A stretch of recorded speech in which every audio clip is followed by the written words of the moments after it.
Welcome to That Good Fight, a Reformation for gentlemen. I am Aaron Edwards. I'm joined by Nathan Paylor again. Hello. And this guy. Yeah, Tom Chaldecott. Our pal Tom, who we'll properly introduce another time because technically we're doing this out of order. Yeah.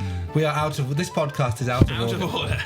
Which is appropriate, We've really. actually introduced Tom in another episode we've recorded. So, this is kind of like Back to the Future. Yeah. In a way. It's time travel. We're doing some time travelling. So thank you, Tom, from the future. Hello. Well, hello from the future. We'll find out more about you in future weeks, no doubt. No. Yeah. So, Aaron, how's your week been?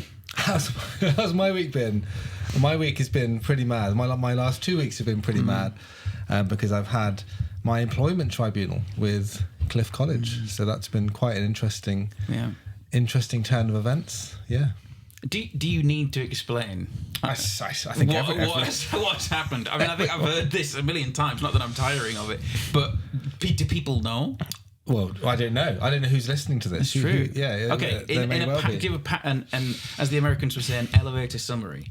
Is that what they say? Yeah. Quick pitch. Elevator summary, like a elevator lift. pitch, Like elevator a summary. lift. Yeah. As we would rightly say, Britain a lift. Okay, and we have a 13th floor over here because we're not superstitious. My elevator summary for our American listeners would be that I was fired in February 2023 from my job that I worked at for 7 years as a lecturer and the leader of a postgraduate program in mission at an British evangelical college that was affiliated with Methodism. I mean, Methodism had owned the ground, so they'd call themselves a Methodist college, but actually the language of whether we were a Methodist college was very, very let's say flexible over the time I was there. There were times when the college would talk about, we are in partnership with an evangelical college in partnership with the Methodist Church.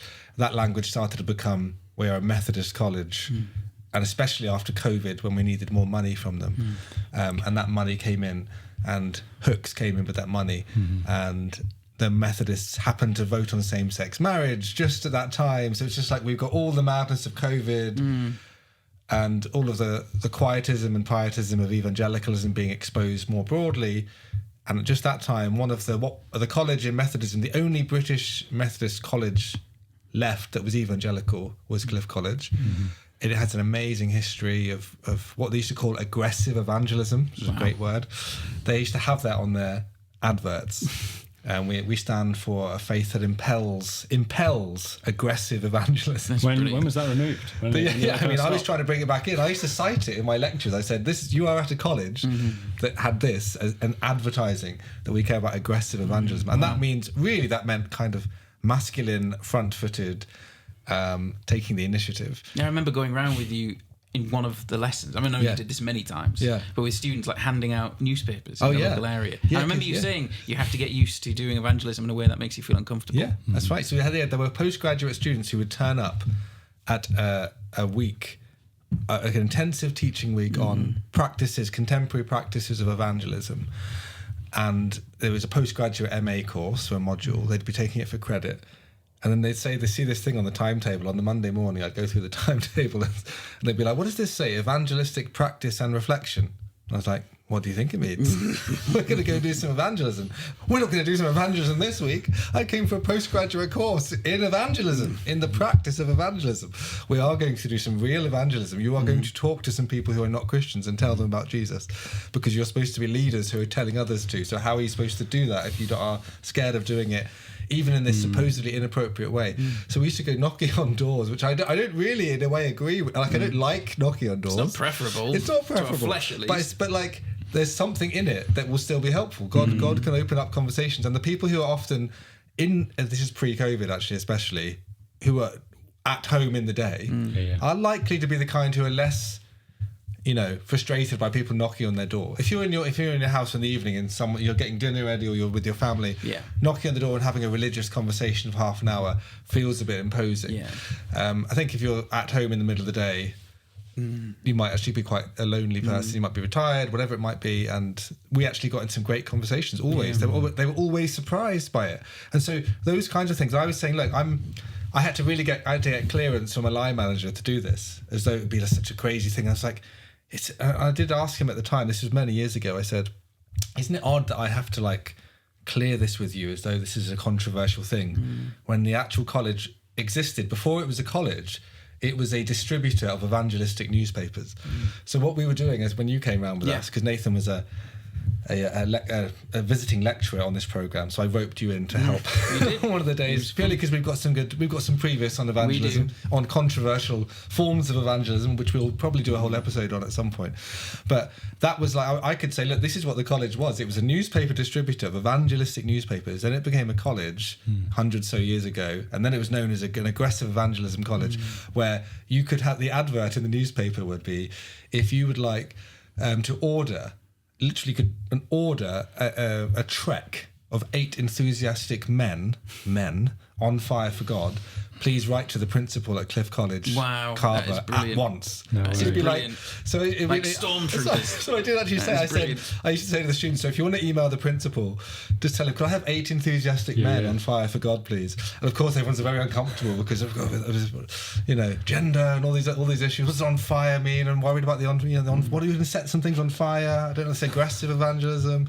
And again, this is when the college was in its heyday, and how it got the reputation it did, which would be a scandalous reputation from liberals and the Methodists. Even when I got there in 2016, it was known as a fundamentalist college among Methodists, and I was like, I wish it had the label. I don't like fundamentalism in many respects, but they held that as a banner at the time, or they hated that as a banner. And this was obviously the radical progressives who'd see this. I was like, we're liberal, like in a way we're left leaning, at least.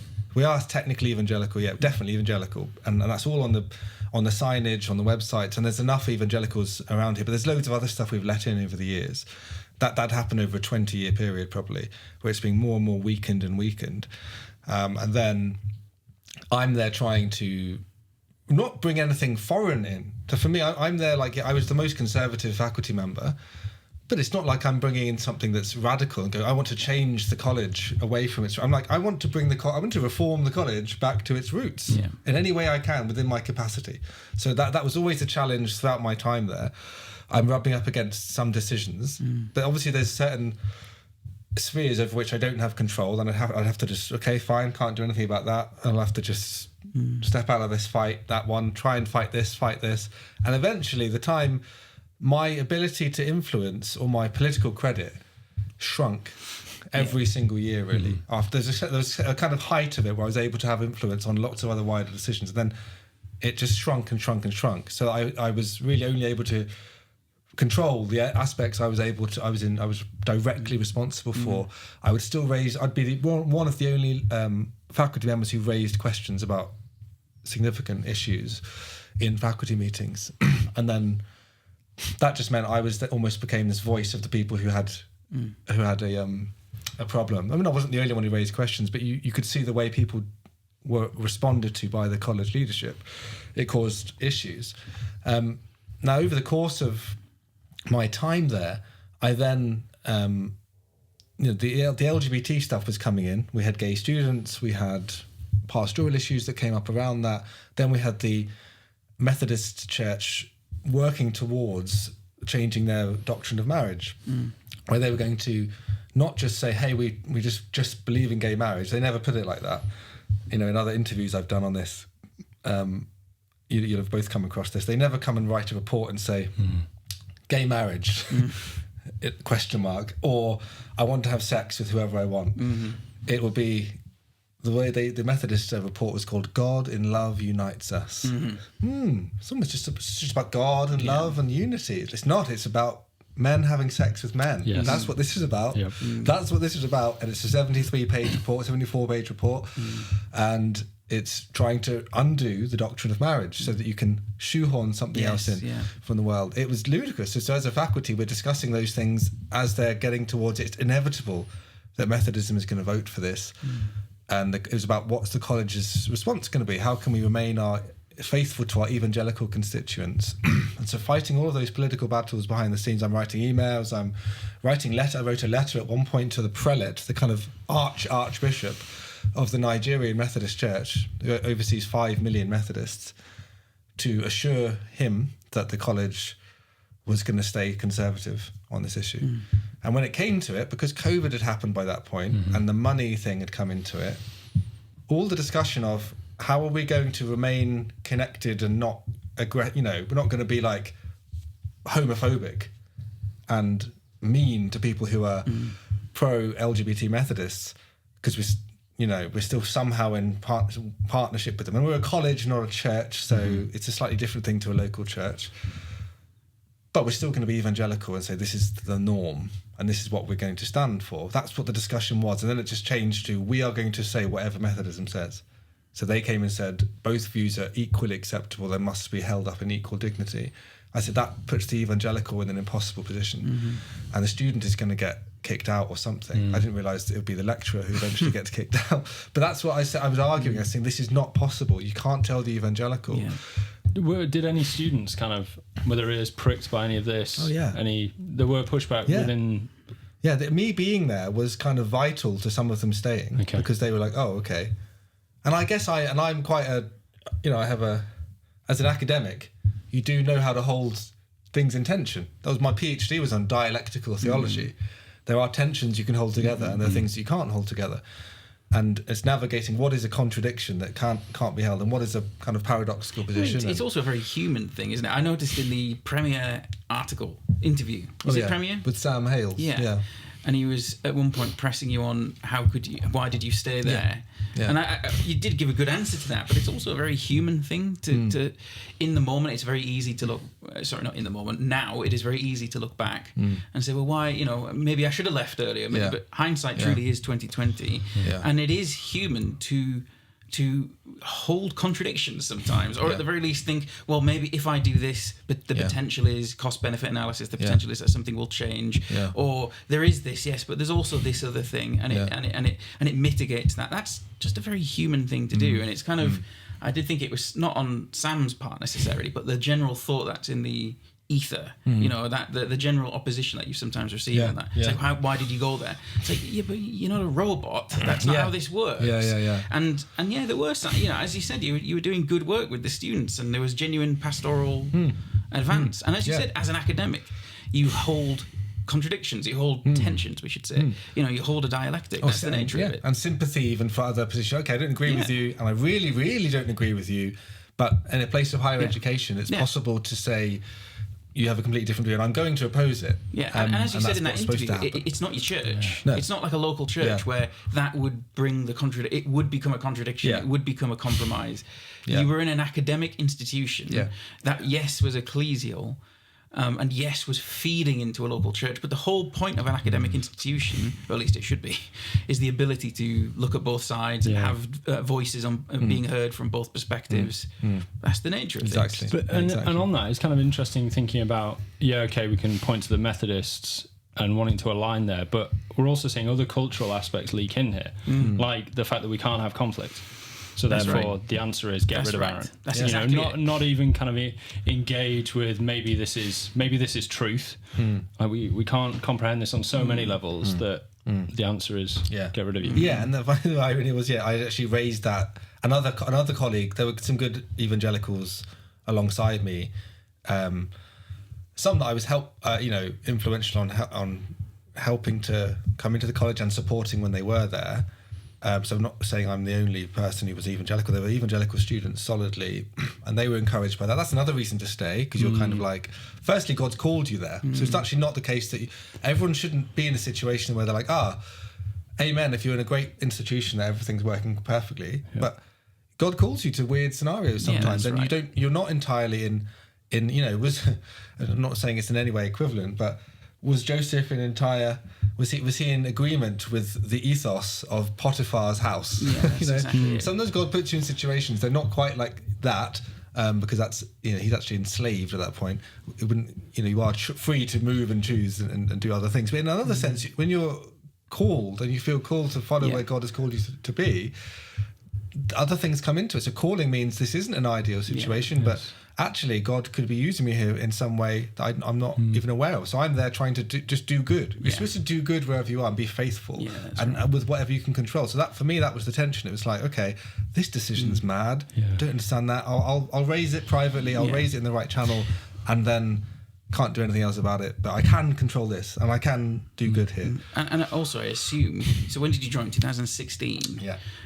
Granted, things had begun to change in the wider world, in the wider culture, but you were entering, even if within your own self, with a paradigm that is increasingly no longer existing, which is to say, the old world of, like when we were in a theology department together, you would have, at the very least, intend to have good, honest, good faith debates with those on a different perspective. And that was the purpose of academic institutions. You have a conservative person, a more liberal person, you'd hash it out, you'd debate it.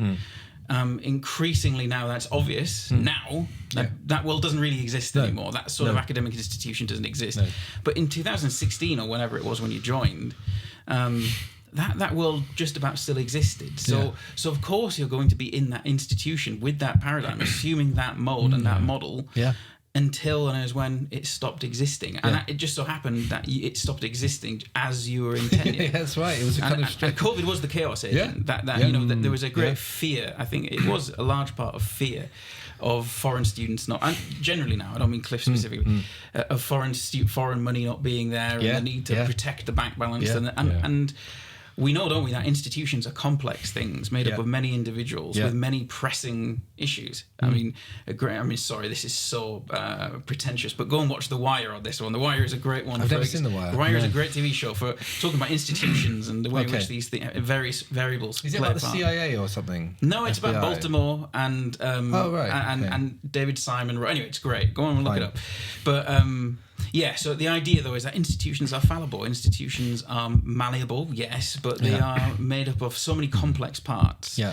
And so when COVID comes in, you have these cultural forces from in the world, but also these financial pressures from inside, and students as well who are increasingly voicing activistic concerns. And it all produces a paradigm shift. Yeah. And you just happen to be there. Yeah, happen to be there for all the fun and games as they were beginning.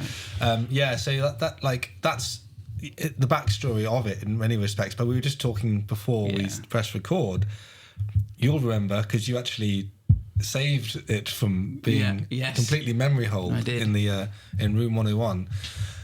I preached a sermon on Amos in 2019. As the report of the God in Love Unites Us report is going to the Methodist Conference that year, and I'm increasingly clear that this is something we should be speaking out about. And I was asked on the Friday to fill in at the Cliff College chapel service on the Tuesday. Bearing in mind, one of the things I lectured on was preaching. So I was the kind of lecturer in theology, preaching and mission. That was what my PhD was in, preaching to some extent as well. And so they asked me on the Friday, someone's dropped out, can you preach on Tuesday, going through the minor prophets? So what's up on Tuesday is Amos, just a sermon on the book of Amos. Right. I said, okay, well, I need to pray about it over the weekend. Yeah. And I'll let you know on Monday. If you want to get a yes from someone, ask someone else today, that's completely fine. But if you want me just to consider it, I have to think about it, pray about it, and I'll tell you on Monday. So we'll wait till Monday. Monday came. Over the weekend, I felt really stirred as I read Amos prayerfully, and he's talking about sexual immorality, and he's talking about two men having the same woman, and then going into the temple and going into worship and offer their sacrifices whilst they're engaging in sexual immorality. And any evangelical who's awake cannot read that text when they're in a Methodist institution, Methodist-linked institution, and not see the connection to homosexuality, as I would say, invading the church. And it's especially the fact that you would have people there completely pro-LGBT, raising their hands like in the charismatic way, that kind of faux charismatic. That was happening across the church, and it would be the case among Cliff College students and others, just saying, I'm completely gay and God's happy with it and I'm pursuing this and I'm looking like a pious evangelical and I believe the Bible, I'm carrying my Bible around with me. Back in the day when we were debating liberals as undergrads, we would seem weird for resorting to the Bible. Oh, it's evangelicals. You don't understand that God's so much more complex. He's wider than that. His creation and culture is wonderful. We should learn from culture as much. Yes, the Bible's important. Hey, the Bible's important. But and then they're about to tell you what they're really excited about, the latest political move, whatever's going on over here. They don't care about the Bible. It's one authority among many. This is different now. This new kind of evangelical, I'm an evangelical and I'm pro-LGBT. That was a new concept that was really emerged, I think, in the last 10 years. Within the last 10 years. So when I first met the guy who's the head of evangelism for Methodism, a very winsome, gregarious American guy, I met him at a conference in 2016, my first year at Cliff, at a missiology conference. Okay. You know what it's like at some of these academic conferences. You're usually the only... there's usually no one to your right in the room or close to you. Yeah. So I'm normally there to ask some awkward question of some extreme liberal view. And I'm chatting to this guy next to me who sounds exactly like an evangelical, talking about church planting, talking about Jesus in the first person, talking about the love of God, evangelism. Evangelism is what the evangelicals did. The liberals don't care about evangelism because you don't want to convert people because that's like imposing something on them. Yeah. This guy's evangelism. I want people to meet Jesus. Brilliant, amazing, fantastic. And he's even slagging off this, having a go at this paper. Oh, that's such a liberal perspective because they don't care about evangelism. It's like, oh, great, this is a brother in arms. So what are you doing at this conference? Oh, my husband, he's a tutor here. I was just like, what? Yeah. How does that work? Yeah. And then actually we would chat. He would come to the college a fair bit over the years. He became extremely influential in Methodism. Again, eventually became the head of evangelism. And I would banter with him a fair bit, be like, well, you're a liberal. And he'd be like, what makes you think I'm liberal? I'm like, you're married to a man. You are categorically, how can you not see that that's liberal? I mean, that's incredible. And so so there was never like an offensive, I could never be accused of homophobia towards him. We would actually get on well as people. Yeah. But I would be quite clear and be like, you are a liberal. Like, we're not on the same page here, not on the same side here. But yet there was an amicable... So I was in terms of dealing with people, like you say, we're used to dealing with people we completely disagree with in a certain professional context. And you can still talk with them and have conversation. But when it gets down to the details of where is there unity and agreement here, it's often the liberals who want to make a wider tent because it actually benefits them to say, hey, we're in total unity here. So when he and I were eventually on a panel the Cliff College put on at their festival in 2022, it was how can the church live with contradictory convictions? Now, this is after the gay marriage vote had come in. It's now like Methodism is accepted. I mean, this guy was already married to someone who's supposedly to another Methodist. Wow. So the high up Methodists already in same-sex marriages, according to the state, before God was okay with it. Before they told, who's driving the car? It's like, oh, okay. So now we realise, oh, God, you are okay with it. Fantastic. We worked out. We sent the scholars in. We've sent some biblical scholars in to undo the kind of revelation you've given us. And now we've realised we've got it wrong for 2,000 years. But we just realised that, we're lucky because I was already married to this person. Okay, you weren't under church discipline for that. No. I mean, in fact, they'd made a whole, in a way that Methodism had already been on this journey since 1993, arguably, when they had this whole apologising for homophobia in the past. And there may well have been actual homophobia. I don't know the details. I suspect it's the usual virtue signalling. And then I think they'd made a point there to not, penalise anyone from that point, which was already on this. It's a bit that's the same problem. These compromises come in very subtly. So it's like, we do believe this is not right. You can't get married to a man. It's not possible to square that with the Bible. Just give us 20 years. Give us 30 years. And we'll just see if we can work on something better. And that's what they did. So that we're just not going to penalise it. Well, do you believe it's wrong or do you not believe it's wrong? So the church discipline must follow if you believe this is wrong. We're not saying it's right, but we're not saying it's wrong. And eventually you're going to say that it's right then. And that's what they've done. It's a savvy move anyway, isn't it? It's as if the whole idea of having a conversation, or can we hold contradictions, it is the it's the first move. It's the first strategic move. Because I remember having this issue with a Baptist conference, which I won't name. Do you remember me talking about this at the time? You might Maybe. Not. Okay. Well, there was a Baptist conference involving some common contacts that we had. Well, I won't name details. But I remember getting in touch with them publicly initially and then privately, and saying the very fact that you're naming this as a conversation on LGBT issues, which is human sexuality, the very fact that you're doing this shows something. You wouldn't do this about I don't know, the Trinity, the doctrine of the Incarnation, the doctrine of justification. You wouldn't say we're just having a conversation. How can the church hold contradictory views on the Trinity? You would never do that because it tips the hat to what you're actually saying. Even more emotively, if you did it on racism. I'm just a racist. That's right. I love Jesus. Can we evangelize together? What it shows is that you have allowed how to put this.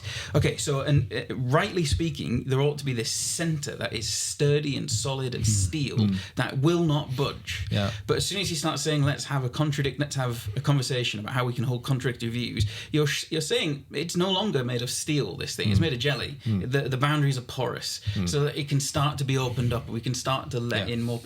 Again, it's a feint. You're letting people. It's a strategic move towards liberalism already.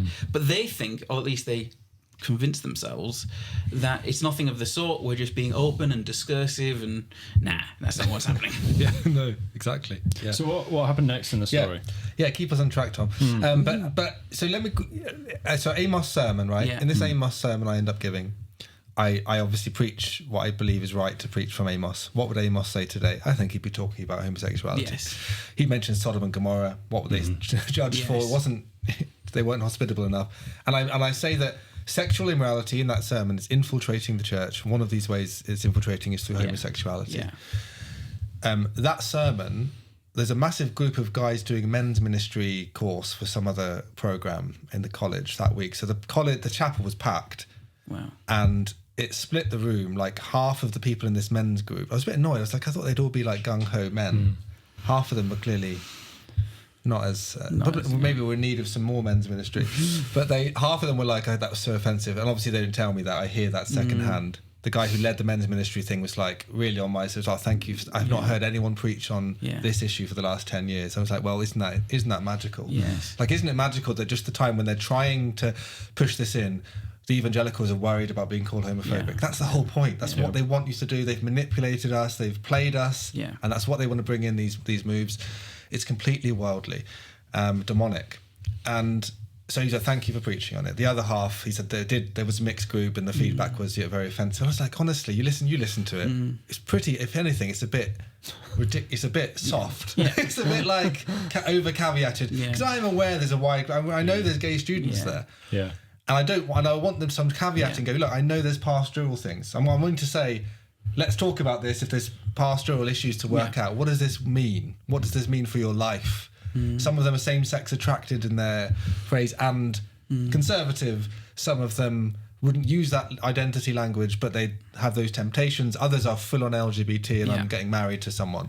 And so you have that kind of mixed bag. So I'm caveating it a lot, but I still have to say what needed to be said. And that sermon got taken down from the website. Never happened before, as far as I'm aware, with the chapel sermon. And the principal went around saying, I haven't thrown you under a bus. He said that, when people have asked me, because that confused the conservative students, because they were like... Did you have any warning before No, that was he didn't tell me. He didn't tell me. And then I found out. And students, your sermon's been removed. I was like, oh, really? Okay, that's weird. And then I said, so what's happened? It's like, I haven't thrown you under a bus, but we just thought for the optics, we don't want to cause any... And we don't want it to look like that's what the college thinks. So it's like, well, in a way, that is what the college thinks, because...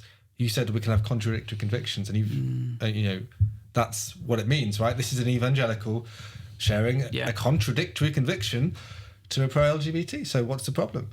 Well, it's the same problem. The LGBT voices get to shout loud and proud and rainbow you to death. The evangelicals who say you can't do that, this is an abomination. You can't do that. You can't do the equivalent of flying a pride flag for the conservative. You can't. Well, you can, and things happen to you, as I kind of proved. And so that was 4 years before the incident that we'll kind of get onto.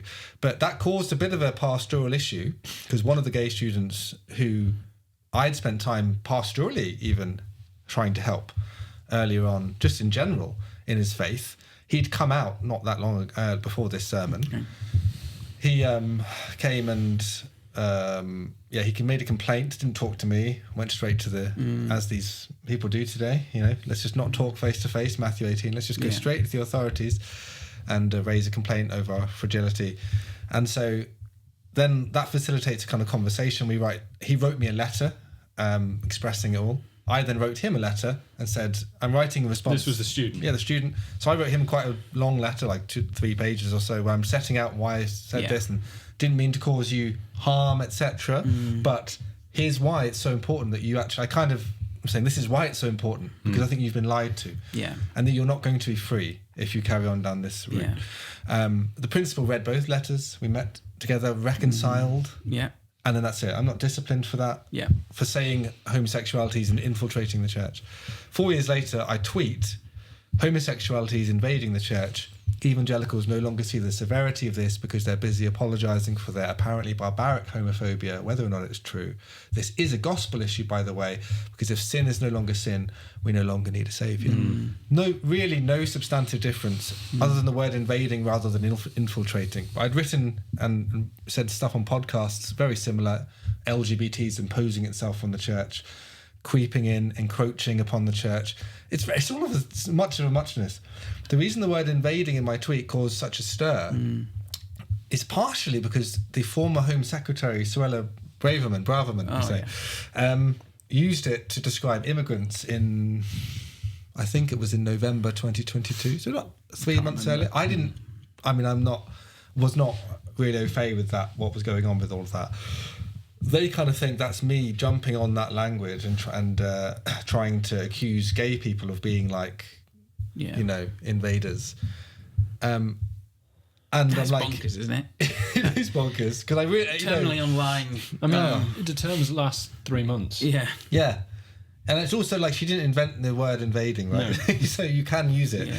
And there are Methodists, even this was part of the things we were discussing in the Tribunal even this last week, was other usage of the word invading and biblical examples of equivalent terminology. Even Methodists in the US, the conservatives challenging Methodism, have used the language of invasion and talked about even Second World War analogies of the Normandy landings invading as a negative as well, almost like this is the world's ideas invading and including immorality of a sexual nature. So it's not like even crazy. It's as though I've said something completely crazy and off hinge. And because there was a big Twitter storm about it, and the college responded on the day, this is inappropriate, unacceptable language. Within about 4 hours, wasn't it? Yeah, I was still at church at the time. I put it out in the morning. It was a scheduled tweet, so I'd written it a few days earlier.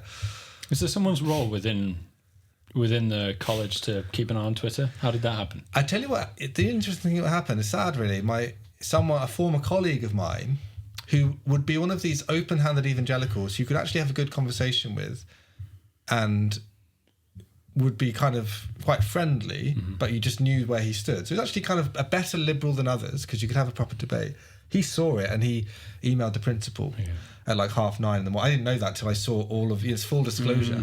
In as you see, this is how they first found out about it, 9:30 in the morning. And then the college media person is told to put out a statement. So they do that at something like 12.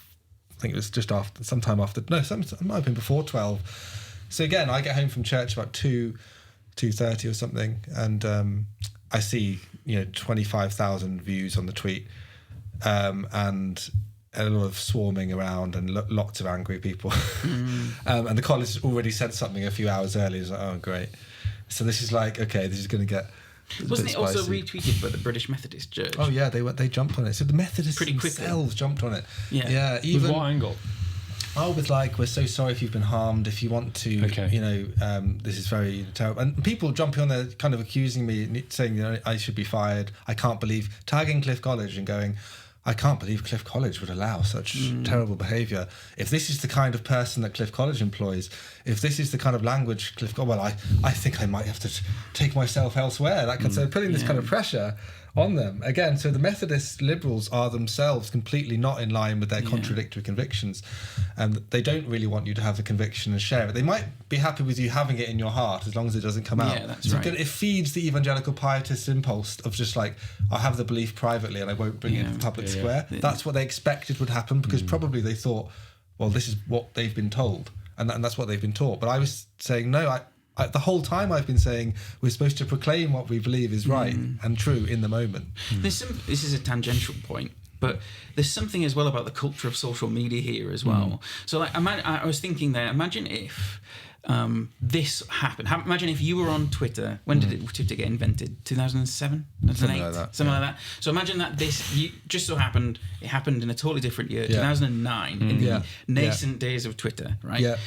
Not many people understand what Twitter is. Not many people know. Not many people are on it. As many, certainly not the many millions now, but a sizable number. Now I want you to imagine that you happen to have been on it and you happen to have made the same tweet and it happened to have gotten a very strong backlash. Maybe in that imagined scenario, Cliff has an account. Maybe not.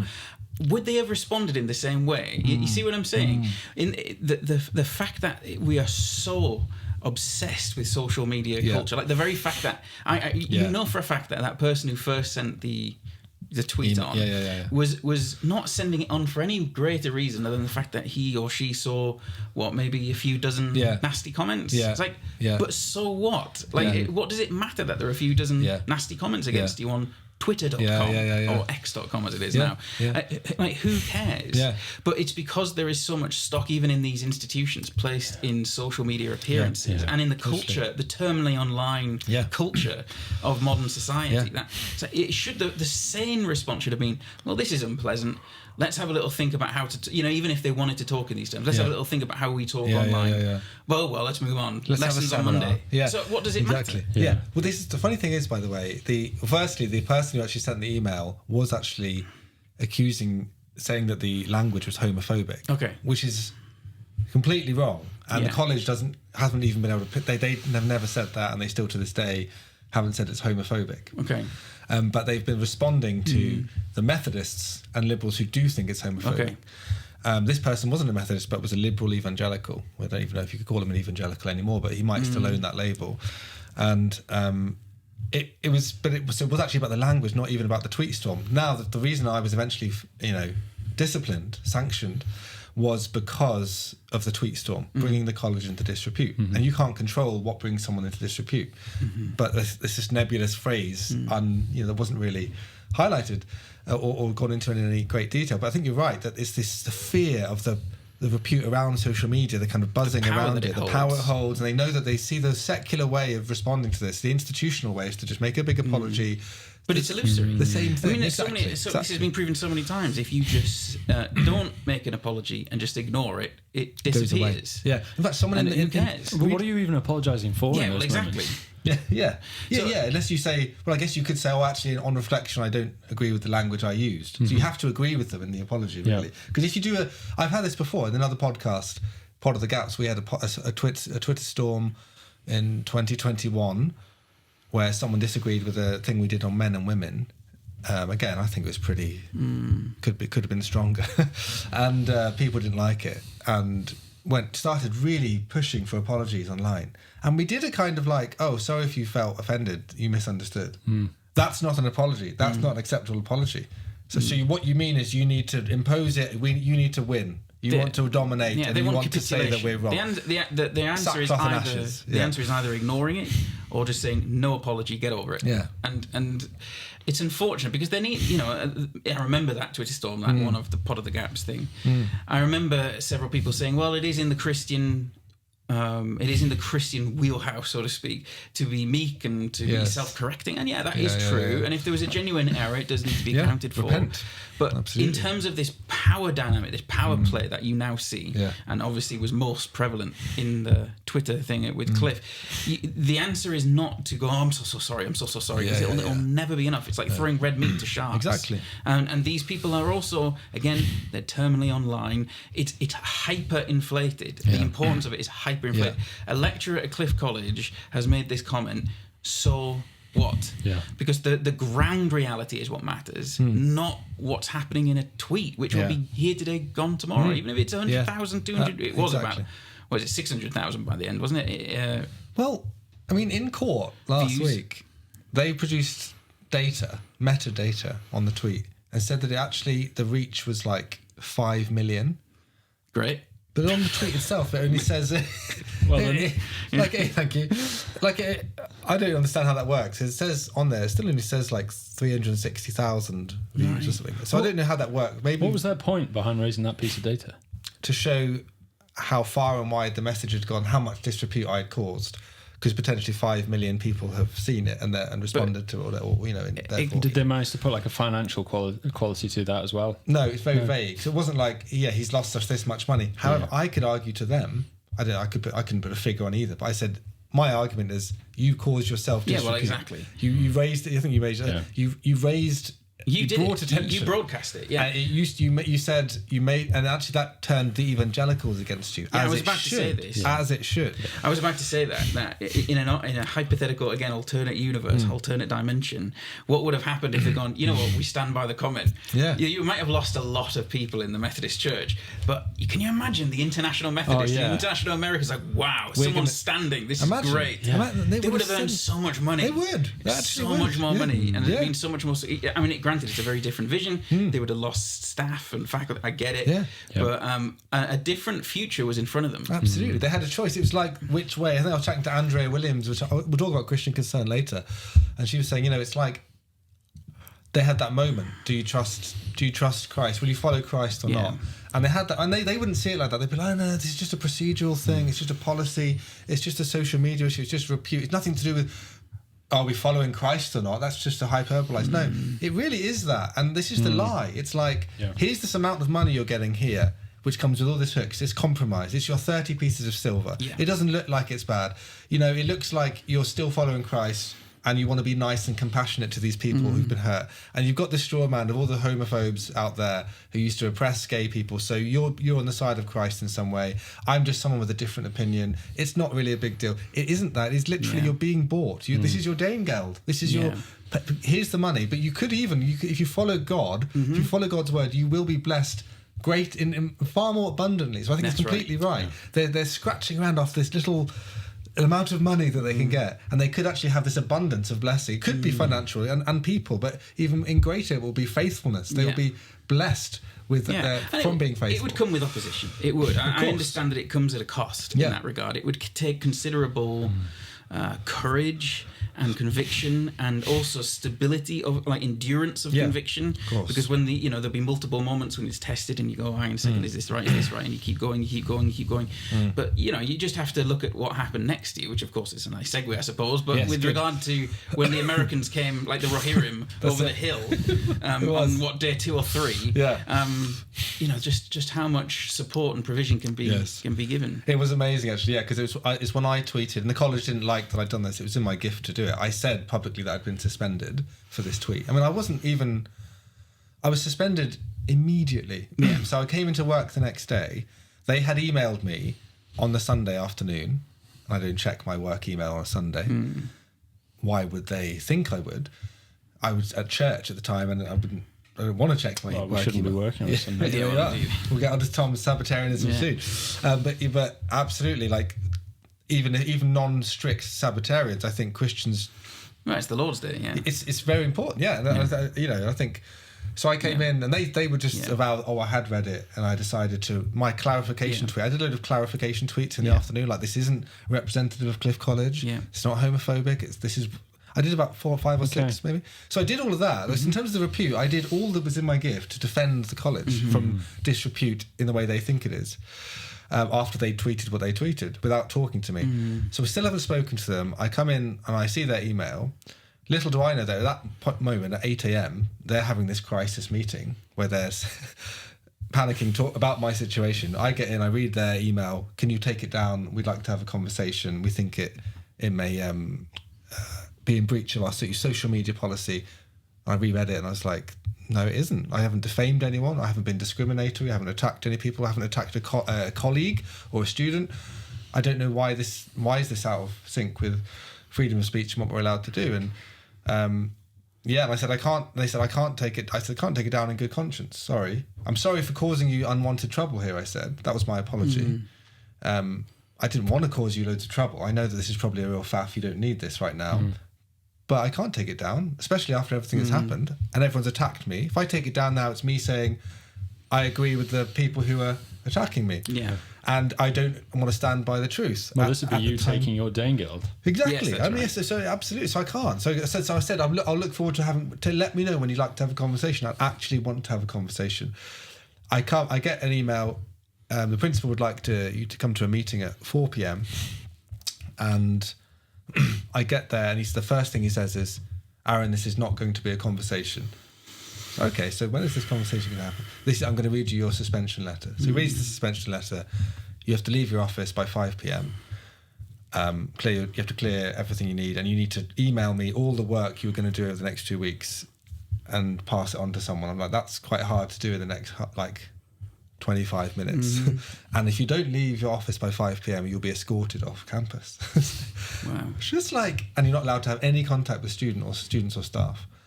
And the person doing the investigation on you is going to be the academic director, who I just raised an issue with on the Friday with my line manager, who'd had a history of issues of reading my questions as personal attacks in meetings. And I said, this is just ridiculous. This person has issues with conflict. They don't like confrontation. We need to talk about this. I'd said that to my line manager on the Friday, and I find out that person is doing the impartial investigation on me on the Monday. And I said this, I said, that can't be right. And he said, no, well, he's the only one who can do it because your line manager is now on leave. So I was like, that just doesn't seem like it's going to work at all. Yeah. So anyway, I raised that, so okay, fine. So I've been suspended. I put it out on Twitter the next day, and then, if the disrepute of 25,000, liberal Methodists and atheists, often pro-LGBT people, it doesn't compare with the American evangelicals who were just like, what? An evangelical college is suspending you for that? That's absolutely insane. And that just shows again how you can think you're you can think you're mad because you're in this kind of bubble. And evangelicalism's gotten so soft over here that even the ones who are sound, they don't come and talk like that. American sound evangelicals are used to contending and combating in ways that the British evangelicals haven't been.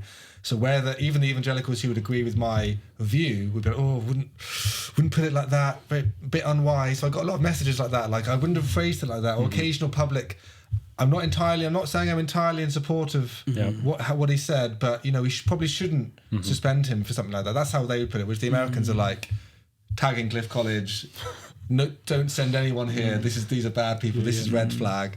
And so it was like. I guess nobody in the UK did anything like that. There's one or two, but not many. Yeah. Like it's people like Bob the Builder or something, who's like great, and he's already a pariah himself to most of the evangelicals. There are one or two who would come in.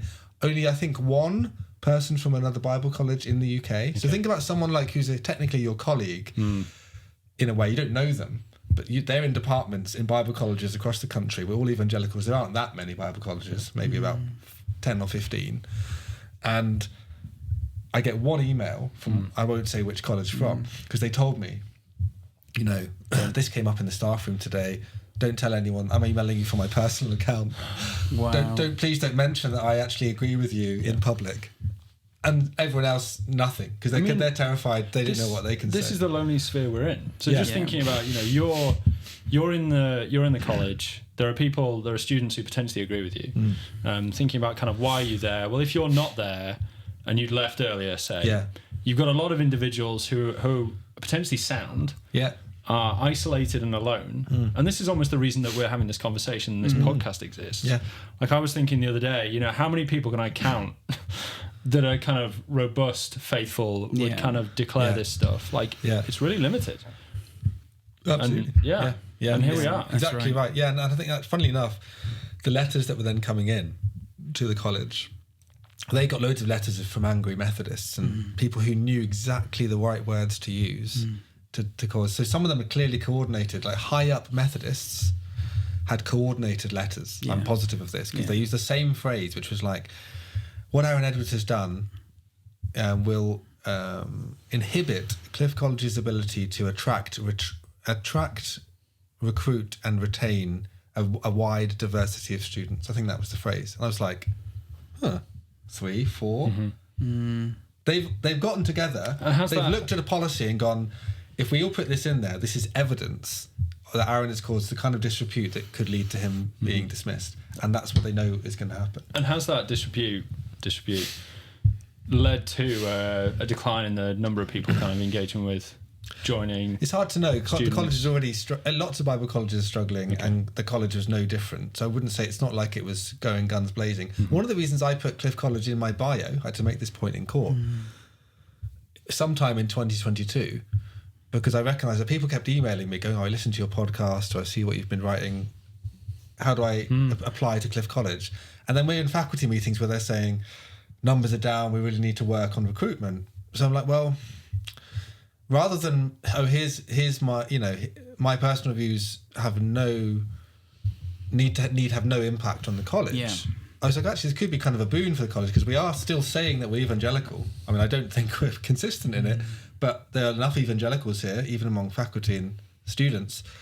Maybe we should just, if there's contradictory convictions, maybe it would be a boon for the college to show the diversity and go, okay, if you come to the program I'm running, you're going to have a sound. Yeah. That was another way forward for them, wasn't it? Absolutely. That was a way. We've already said that a way forward was to embrace what you'd said. Yeah. The other way is to go, no, we hold out for the old-fashioned paradigm I mentioned before. Yeah. You know, that we actually are going to be a model of what it means. Yeah. Yeah, in the old-fashioned sense. Old liberal, yeah. A model of what it means to disagree, and so you will come and you will have hardcore conservative lecturers, and you'll have some liberal lecturers, and there will be hosted disputations, and that is a good thing, we believe. But that was another way forward for them. Yeah, it was. It wasn't just inevitable. Yeah. It was never inevitable. Yeah, and even those who are saying, well, you should have phrased it differently. They surely have to see that the college has played a role here in its own destruction, absolutely, and its own misfortune. Yeah, and it's amazing, really. Like I said, so the Methodists come in and put this pressure on them, so the college kind of feel, we're being told what we ought to do here, including this secretary, the general secretary of the Methodist Conference. So the equivalent is not the same polity. Like if you'd had an archbishop. Clearly not the same kind of influence as an Archbishop of Canterbury, but the highest office holder in the Methodist Church, Reverend Dr. Jonathan Hustler, writes in this letter, and it's like many will be puzzled that somebody who holds the views that Dr. Edwards holds has been employed in one of our colleges. And imagine if you're the principal of a Bible college that where you're being given £500,000 a year, and you hear that, like it's you're not going to go, oh, that's just yet another complainant. That's not. That's like the person who could potentially holds the purse strings, and then you get a load of other letters from the people who are in his team who have the same phrase. It's very obvious what they wanted to happen, and Methodism saw me as a problem, and this was a great opportunity to railroad me out. Yes. And my barrister actually said he's involved in employment tribunals all the time. That's like his main, all the cases he does. And he's never seen an example where someone's been railroaded out so as swiftly as in my case. Like it's such an outrageous thing. So I was fired eventually after all this happened. The investigation was done by the guy who's very biased, who only included evidence against me, no evidence for me, and I found out in this process that I had more letters in support of me than against me, but none of those letters of support were cited in the investigation, the impartial investigation report. And so the investigation, suspension 2 weeks, disciplinary hearing, where I'm bringing I think a robust case against all these things, showing evidence, and that's just seen as an opportunity for me to say what I want to say. So the principal was like, I want you to be able to speak into these things. But it's not like he occasionally dipped in but didn't really respond to anything. It was like, say everything you need to say. I'm going to fire you anyway. I'm going to fire you. And so I've waited it all, but we were already kind of clear this was going to happen. And so bringing that all out, so that was a kind of so fast how it's happened. As you say, it didn't have to happen that way, but they chose this really swift action. And I think it's coordinated with the Methodist progressives who wanted this to happen, and then the college just saying, well, we've taken advice from HR, and this is a disrepute.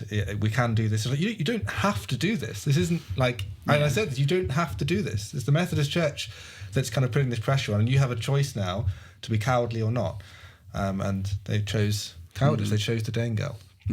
So everything that happened after that, obviously, we don't need to fill in the last whatever it is. Yeah. What is it? A year and a bit? Year and a half? Year and a. And so this week this past week you were in a tribunal. Yeah. So in Sheffield we're in a combined court, and it was interesting. My first experience of being in a courtroom, as the claimant, hopefully, and not the respondent, so the one bringing the case to the opposition. So that's challenging the decision. The decision, by the way, was I had to make a formal appeal, but guess who heard the appeal? The appeal by the policy. If you have a problem with what the college does, it goes to Methodism. No way. So I got... Yeah, it was a done deal, wasn't my it? appeal was heard by someone who I asked her at the beginning, is there any impartiality issues here, conflict of interest? Because I knew I'd looked up her profile, and she said, I'm as impartial as anybody could hope to be. You are part of the Jane Ozanne Foundation, which is the kind of like LGBT activism that's trying to push same-sex marriage into the Church of England. Was that raised over the last week as well? Yeah. So like and she was brought in as a witness and cross-examined because it's all part of the process of bringing challenging the decision, and so it was just kind of amazing. And I said this to the principal at the time. I was like, when he said you can appeal and this is how you can appeal, almost a very very glad to get the decision off his hands. Yes, you can appeal. So then it's not my fault anymore. And it was like, and I said, this is ludicrous. It's like I'm appealing to the head wolf. I didn't get through with the wolves, and I go, there's a bigger wolf. Okay, great. You can go and see if they'll give you any justice.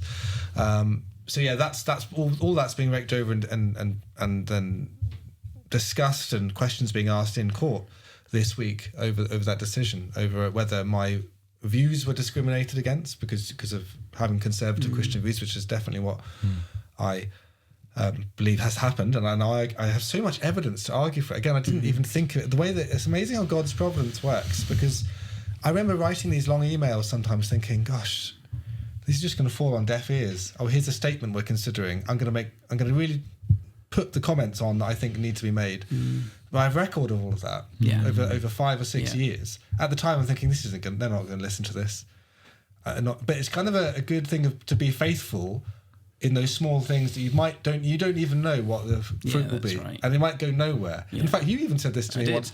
There was something I wrote a post for a Methodist blog that I was asked to write on in 2019 maybe, on colonial logic and progressive Christianity, about the West LGBT agenda pushing itself on the African church. I'd been to Nigeria on behalf of the college, so I'd seen this massive disconnect and how worried they were about this imposition of LGBT stuff. And it's just old school colonialism. Yeah. And the comments went on fire. So many people going crazy with long comments. And I'm thinking, gosh, is it worth responding? And that's before I joined Twitter even. So I generally kept out of online trouble back then. But I thought, it's worth doing. I remember you saying, you've put it there for posterity. Yes, the future is watching. Someone tried. Yeah. There's evidence there that someone tried to stop the man. Yeah, our children and grandchildren, great-grandchildren are watching us, and they're waiting to know what we're doing. Yeah. Exactly. So even if there are no ears to hear, there might be in the future. And actually, those comments are part of this massive 800-page evidence bundle that they're discussed in court. Look, here's how I responded to people who were offended by this at the time. It's not inevitable that students could say, I feel harmed. I'll now feel harmed in Aaron's classroom. Yeah, so the college say he can't do his job anymore because students will feel harmed. They won't feel harmed. We have reams of evidence of me dealing with these students with different opinions, and that not being the case. And you fired me within 3 weeks of of tweeting something, having been there for 7 years, and not having this been brought to me in any disciplinary process on this issue before. I was just like, this makes no sense whatsoever. And so, the great thing about being in a court. And we will talk about this with a mutual acquaintance in some other setting. To have to go through the process of justice. I don't think the justice system is perfect at all in this country. That's the part of the problem is even the judicial system is not right. And you've got we have a judge and a panel who don't know very much about the Bible at all. And I asked my solicitor, how long ago would it have been where a judge and panel looking at a case like this he said it was only a generation ago, you would have had far more biblical literacy. If you were to be a judge, you'd need to know that. Now you can be a judge and you can literally know nothing about the Bible, except maybe the most basic platitudes like love and the Good Samaritan and maybe the prodigal son. There's a steerer for culture. Yeah, exactly. That's incredible. And these cases happen just every day, every week, every month, every year, all over the country, in every place that has a court. You've got things like this happening. So when I think it was like over a year, you have to wait like a year to get a court date. And the decision over this tribunal hasn't been made yet because we ran out of time, and they need to get a time to just get together and decide. So it's going to take 2 months because that's how busy it is. So there's court cases all the time where lots of these things are being decided, and in these court cases you're citing previous cases. So in the closing submissions yesterday, my barrister's going through. He actually made a. You were saying earlier, there's almost there's a sense of this sort of. I think you're making this point about the connection to preaching, weren't you? Barristers and rhetoric, and how that those things come together. It's truth and rhetoric together, as preaching brings. But he's bringing the lines of cases, but also he cited Eric Liddell. He said it's 100 years since the Paris Olympics. A kind of another situation of conscience. This was the Eric Liddell story. Was he the 100 meters? I think it was 100 meters. He didn't run in the 100 meters, even though he was the bolt-on favourite to win the Olympics, because was a Sabbatarian. Okay. And the race was on a Sunday.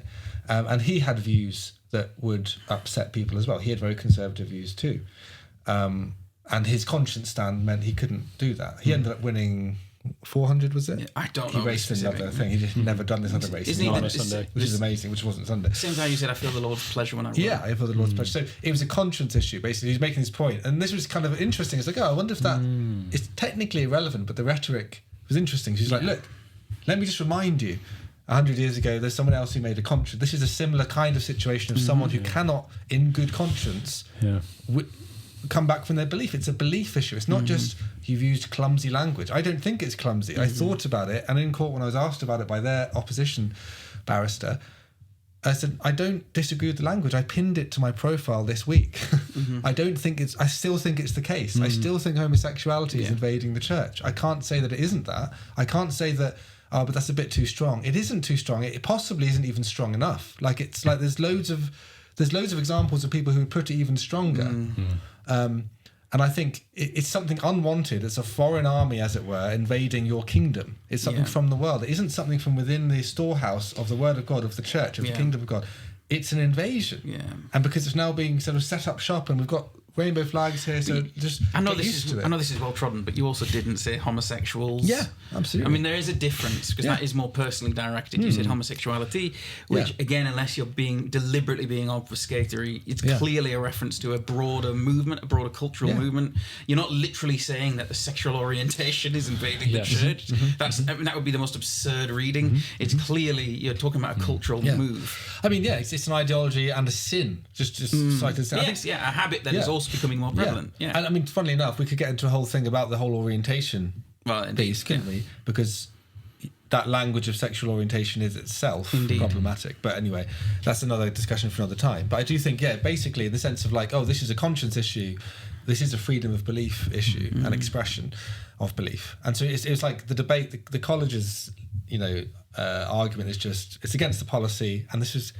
Our barrister I was in awe of how he worked them over on the stand. It was kind of very, very vindicating. And I don't think wrongfully. It's not me like you getting your comeuppance. It's not like a kind of vindictive, but you are like, this is what I've been trying to argue, these kinds of things, and it's been pushed under the carpet, fudged away. Oh, yeah, don't worry about it. Oh, Aaron's just a bit passionate about this issue.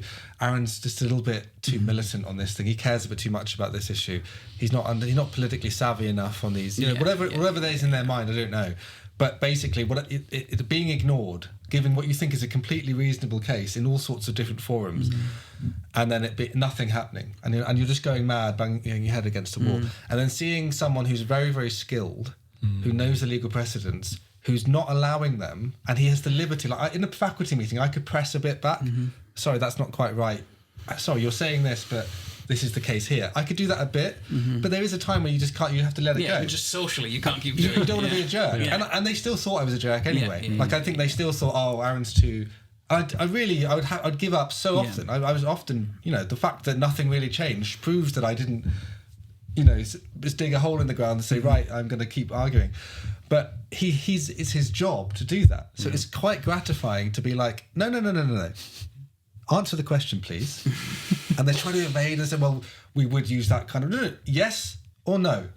And it's like, well, I guess we would be in agreement. Yes, thank you. Next point. And it's just like, it's beautiful. Page 2444, please. I'm just bouncing them around, all of this evidence. Do you see what he said? Can I just point you to this? Do you see what he said here in this line? Do you see that line there? Do you see that? Yes? Just for the court? Thank you. Okay. You do know that you acknowledge that this is here. Right. Yeah. Let me point you to what you've said here in these minutes here.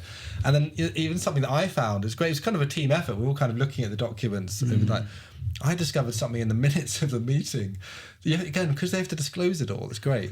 And it's public. The reason I can talk about it is because it's like public record now. Because it's like being in a court. You can apply. I don't think anyone can just find out all the info, but they can go and apply to find out the information, I think, at some point.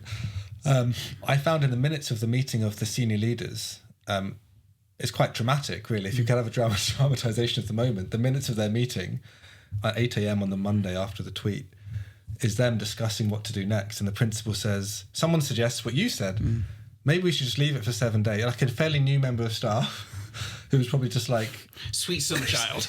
It's just like, why don't you just wait 7 days and just see what happens? It might blow over. Yeah.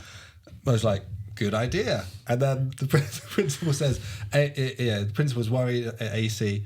AC is worried by the damage that AE could do to the college over the next 7 days. So they're not prepared to wait. Mm-hmm. And it's just like, on what basis am I trying to cause damage to the college? When have I gone out of my way to cause damage to the college? So that's, again, that holds against them. And then it says, the person, this guy doing the report on me, AS, initials, AS thinks that it's obvious that Aaron knew what he was doing in the tweet. And so his actions can't be considered unintentional. And therefore, it's reasonable to suggest he's guilty of gross misconduct. That person, later that day, is being tasked with an impartial investigation. No. He was the person, and so we found it in the minutes. So I passed it to my barrister, and he goes to town on it. It was like... Wow. But the way he built up to it is just beautiful. Just kind of like, can I ask you this question? And I'm just going to take you to the minutes of the... I think I was the best person to do the investigation. You already thought he was guilty of gross misconduct before you'd even done the investigation. Wow. And then your investigation doesn't include any evidence in support of him. I mean, it's just insane. I'd honestly look at him like, I don't know how they could rule against us in this. I genuinely, it would be such an injustice. Because you did such a good job just bringing out the evidence. And I think the thing I would say to Christians even listening to this, especially in the UK, I'm pretty critical of litigiousness, right? In terms of like a litigious approach to... That's partly why Cliff got away with so much. If I was a litigious person, I would have raised official complaints all the way. I didn't raise official complaint, I don't think, about anyone at all in my time there. I had so much cause to raise official complaints. So much. It's just not in my nature to do so, not my sort of style to do so. But I recognise what you lose when you just take that as a standard line. Yeah. I don't think litigiousness is good, even to this day, even though I've just brought a litigation case against the college. I think you do know those types who resort to that. In a way, I kind of think the enemies of me, they are the litigious ones who've brought... Yeah. They've been the Pharisees. It's not actually... When you bring a court case, you're bringing justice. You're not automatically a Pharisee because you're resorting to the law. And that's kind of what many evangelical Christians would go, I don't really know, I don't really care, I don't like these kind of Christian legal things, like the Christian Concern, who've been so... the barrister...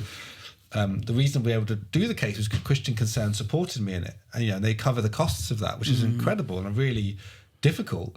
And many Christians would look at that and go, there's more important things to worry about in culture than like paying the legal fees of Christians who have been in these situations. They don't realise how important these cases are, because my case, if we win, will be cited. There'll be some other barrister in their closing summations will be able to say, in the Edwards versus Cliff College case, so happened, as happened this week. Also, not to sound too difficult, but like such as what better things, such as, and I'm sure that we can say, well, evangelistic efforts. Yeah. So what do you mean? Like you printing out like leaflets or something like such as? Like what kind of thing? That require money. Yeah. So all those water bottles you need to give out, all those chocolate bars you need to hand out. I mean, what kind of things are better here? And you do suspect keyboards. Oh yes, you've got to get that in. Look, I'm not meaning to sound dismissive. I don't think it's an either or thing. It's an everything in. All of this is part of good Christian resistance against nonsense and also Christian witness. But you also get the feeling like, in part, some of the maybe this is armchair psychologizing. Although let's all admit that it's probably right. But you get the impression that some of these people who are saying, I think there's a better use of time and money, are kind of just not wanting a conservative to win. Yes. So they just don't want you to. They want to see you kicked. They want to see you kicked again. Yeah. But if you dare raise up with a clenched fist, they go, "Oh, that's not fair anymore. You can't do this." You get the impression that there's a stacked deck, and what they're objecting to really is the sight of someone they disagree with beginning to get the upper hand. Yeah. Because if the shoe is on the other foot, if this was a Christian conservative fundamentalist college firing a socially liberal person, they'd say, take them to the cleaners. Yeah, they would. Absolutely. You just know they would. Yeah. So let's not kid ourselves. Yeah. There is, I mean, is that true of everyone? No. Will there be some good, sound Christian individuals who just have a genuine, conscientious objection to the idea of Christians taking Christians to court? Yeah, okay. Doesn't make them right. Doesn't mean they're correct in their analysis. But they're not the same as what I've just talked about. But let's admit that a lot of what we're hearing is what I've just talked about. There is they just don't want to see conservatives get the upper hand. Yeah. And I mean, this fits into, and I'm sure it's been said previously, we lean to the left and punch to the right. That's right. Yeah, that's exactly it. Yeah, exactly. That's exactly right. And I think talking to one of the solicitors who's worked with Christian Concern over the last 20, I think it's been going for about 20 years, and he said, and it's been a bit of a pariah. Other Christian charities in the UK think of Christian Concern as a bit out there, a bit mad. Some supportive, and some are, if they are supportive, many are quietly supportive. They wouldn't be publicly supportive because they don't like. They tend to think that they sensationalise, or maybe they look at it as a bit like injury lawyers for you. For Christians, a case to kind of challenge someone who's been fired or disciplined at work or something. Actually, they're seeing it as a kingdom of God imperative to push case law and to challenge some of these things that people don't even know about. So we just don't. Most of our life, we don't think about the judicial system. It doesn't affect us. We hope that we don't have to go anywhere near. I'm nearly 40. Yeah. I'm 38. I think in the Daily Mail. Think you're 39. The Daily Mail called me 39. Outrageous. They added another Daily Mail, Daily Hate. Adding another year to my life. Can't believe it. But and I've never set foot in a court before, and I didn't know anything of the process. My first day was pretty bamboozling. I don't know what's going on. I sat in the wrong place, which was a bit embarrassing. I went and sat next to my barrister. So I think normally you are. So okay, I didn't know. I'm in the row behind. Okay. And you don't know how the proceedings work. You don't really understand how important evidence is. Like evidence, if you don't put it into this big evidence bundle, it can't be used. You can't just say, oh, but there was this other email. Well, you didn't add it in. So you have to make an official application, and we have to prove that it's relevant to add it in at this point, and you're not introducing surprise evidence. So if it's not in there, it's like it doesn't exist. Yeah. And not only that, if your barrister or the opposing barrister doesn't draw attention to that, it can't be used in the decision-making process. So you can't put it into this 800-page document and go, well, I wrote this article. So one of the things is going through my theological articles that I've written that prove that this is the way I express my tweet is in relation to my view. And a Christian needs to be able to speak words that will be offensive. Yeah. That's necessary. You don't want to cause harm, but Christian truth will offend people, and it must offend people, otherwise it's not true. Yeah. In relation to how we understand the Bible. So I think I said this in an interview with Jamie Bambrick earlier this week or last week, was one of the greatest parts of the tribunal was reading out passages of the Bible in a British court, where the panel, especially the judge, didn't know what these passages were. Yep. And that's, again, the biblical illiteracy is evident. But like that's quite exciting that you can do that, and it's part of Christian Concerns are happy with that as well, because that's part of what they want to be able to do, to bring influence back to this this system which did have so much the reverence for God. There is actually, I think it's could have been a Richard the Lionheart phrase on the. Do you know Nathan? You're the kind of person who would know this. Yes, that's it. God am I right? God am I right? Yeah. Is on. I'm looking at that behind the judge, on the kind of the two lion, the kind of lion symbol, and that's kind of there. And yet no one knows what God's book says. Yeah. He wrote a book and we don't know what it says. But even within the church, I'm thinking of another scenario where Christians and the church, they don't understand the justice system. And I'm talking about the justice system outlined in Scripture. Like it's not applied, you know. Things like Matthew 18, like people will come up with excuses almost to just not follow it. It's not applicable in this scenario. But yet, I don't know, the fact that we're kind of seeing it in our society, there is a pocket of it. It's not within the Christian banner, but like we should be embarrassed of that. Yeah, that's right. It's shocking. Go on. No, go on. I wasn't going to say anything. Sorry, I was just agreeing. I think it's a good point. Yeah, amen. I think it's right, and I think that this is why we need to stand up for these things, and why. Again, when I was on the stand, it was quite grueling because you're in isolation. You're not allowed to talk to anyone about your case whilst you're giving evidence, and that went over 2 days. So overnight, I wasn't even allowed to talk to my legal team. How am I doing? You have to keep going. You're doing. I don't know.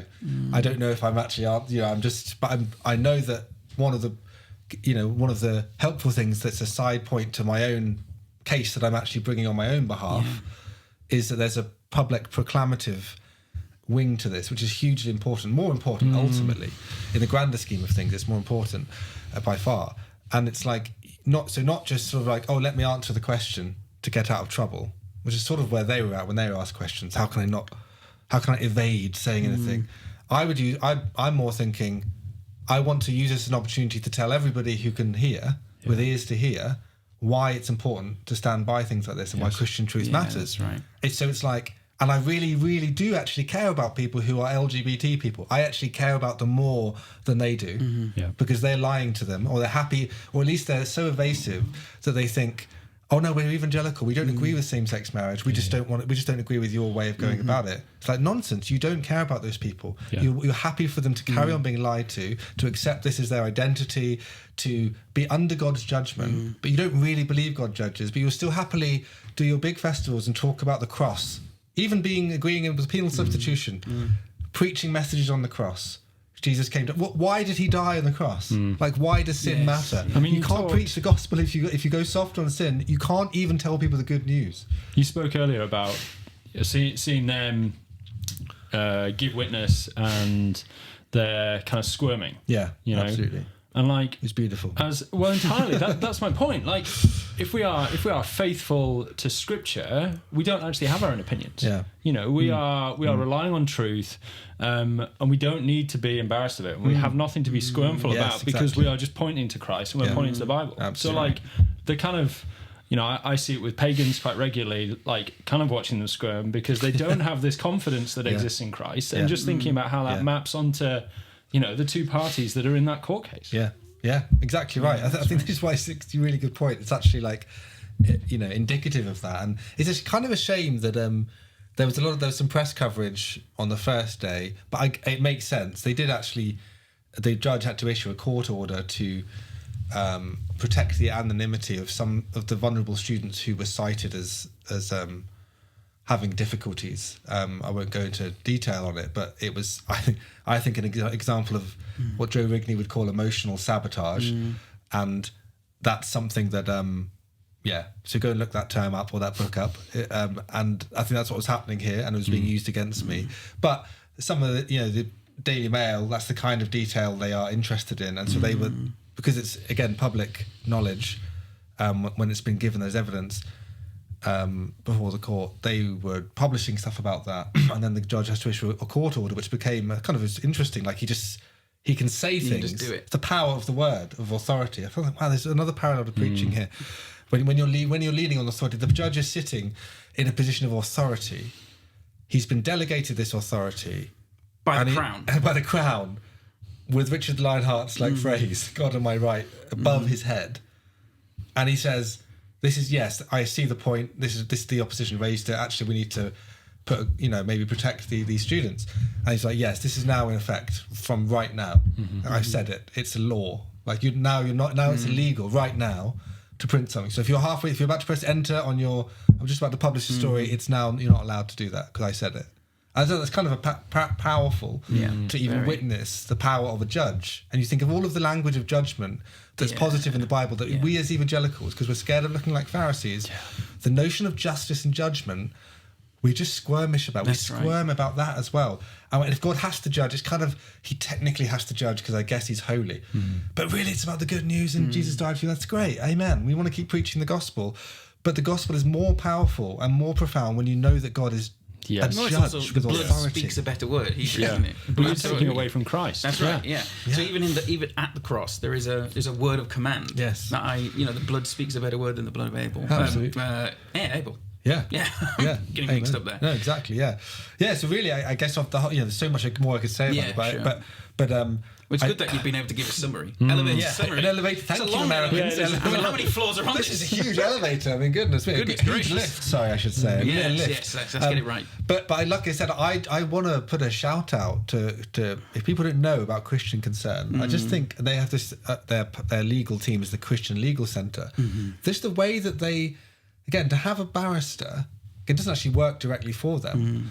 But is sympathetic, who actually gets it and who's skilled, knows the law and that can apply it, and is an evangelical Christian who can really take things to task for the sake of truth and isn't just doing it pharisaically, but is like, I really believe in this. And there's a difference. The other side, the barrister didn't know anything about theology. No way. Didn't know. And she said, even in the closing, I'm not going to debate the theological issues. This is just about policy procedure, because I couldn't anyway. My barrister could. He can cite the Bible, and he can cite other examples of precedents and comparators and, How much did they bring truth, the gospel, into the argument, into the case? Not at all, except once I think the principal would...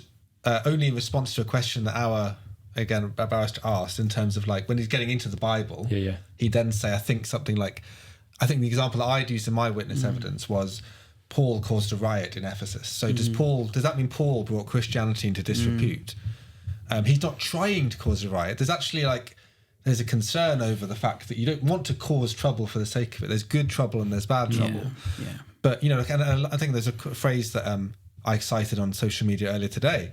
In 1 Kings 18, I believe it is, Ahab calls Elijah a troubler of Israel. And Elijah says, I have not caused you trouble. You're the one who's caused the trouble. You and your father's household who've abandoned the Lord's commandments and started worshipping the Baals. That is what's happened here. So, yes, it looks like I've caused trouble by my tweet or by my stand or whatever it is, like other Christians have in these similar situations. We're not the troublemakers. No.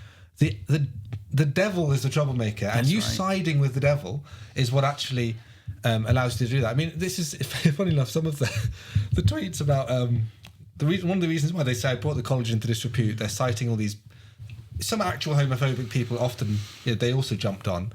You guys are whatever. I won't repeat all their language, but one of them was like, you guys. They cited in court. This is one of these shows. This disrepute was you guys are like. On the side of Satan. And I was like, can't disagree. In the grander scheme of things, I'm not saying you're all Satan worshippers, but what does Satan want to accomplish here? You've decided you've made your yes or no, I've chosen this way, I've chosen the Judas route. And you don't see it as that. That's the nature of how deceived you are. So you might be deceived. You don't think, he doesn't knock on the front door, hi, I'm Satan. Would you like to come out with me? I've got a good news newspaper. Would you like to evangelize you aggressively? They've chosen that route, and I think that's genuinely what's happened. That again, so the only time that came up was when that I think the principal was asked, Paul caused a riot, but then he's like, but that's because he's preaching the gospel of love and Christ, and it's like, no, Paul, that's not why Paul was in trouble because he had challenged the idols of the day. So that's the only time I think I heard their side even mention Jesus' name. Because we're trying to say, and he's trying to say, no, absolutely, get in trouble for preaching the love of Christ. That's what, that's... How do you do that? And how have you done that? How does... but no one has a problem with Jesus anymore. Really? In the most secularized, anti-Christian environment that we've known in the West for several hundred years, you just find that your gospel doesn't cause any trouble. Well, isn't that magical? Isn't that wonderfully convenient? And so rather than seeing it as like they caused trouble direct on the kind of ground level, because it was challenging the idols of the day. Right. It was challenging Caesar. It was challenging the idol makers, which is why they conspired against them, as has happened. So I think this kind of good kinds of trouble are the things that need to be caused, but they're not really ultimately caused by us. It's just a natural byproduct of when you preach the truth into a situation of darkness and lies. And so bringing things to light as the justice system that's what it's there for, and God does care about it. He does actually care about justice, and we've just listened to liberals for many years just going on about justice and social justice in ways that are just Marxism. So we've sort of been reticent, the people who go on about social justice they're always liberal, but there is a sense of true justice that we need, that God cares about, which we shouldn't just go, but grace, so we won't bother about it. It doesn't really matter. Well, he wouldn't say that, would you, about someone who's a victim of a racist crime or a misogynist crime or even a homophobic crime.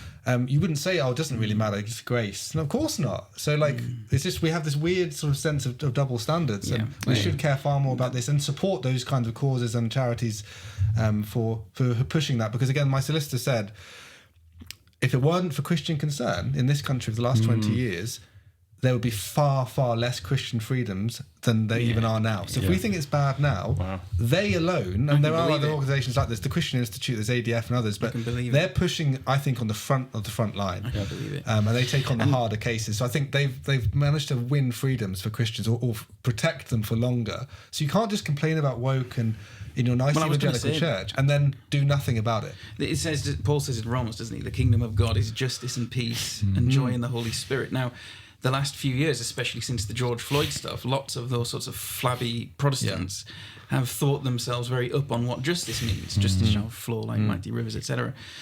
And of course, they're reading it in a particular lens that I think oftentimes obfuscates how Christians have talked about justice for a long time, which is giving to each man his due.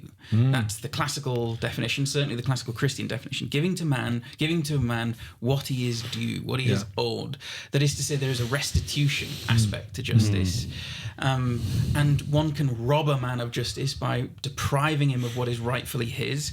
And when you want to seek, when you want to do this properly, sorry guys, sorry, it's all right, carry on. It's all right. It's your dog. It's my dog that has entered the chat. We're nearly done. We're okay. Yeah, so giving to each man his due, you would want to make restitution. Rather than this sort of strange, almost like stealing from one pot in order to give to another pot, and like the idea of reparations and stuff. And a lot of what Protestants think is justice now is about, I don't know, some sort of social.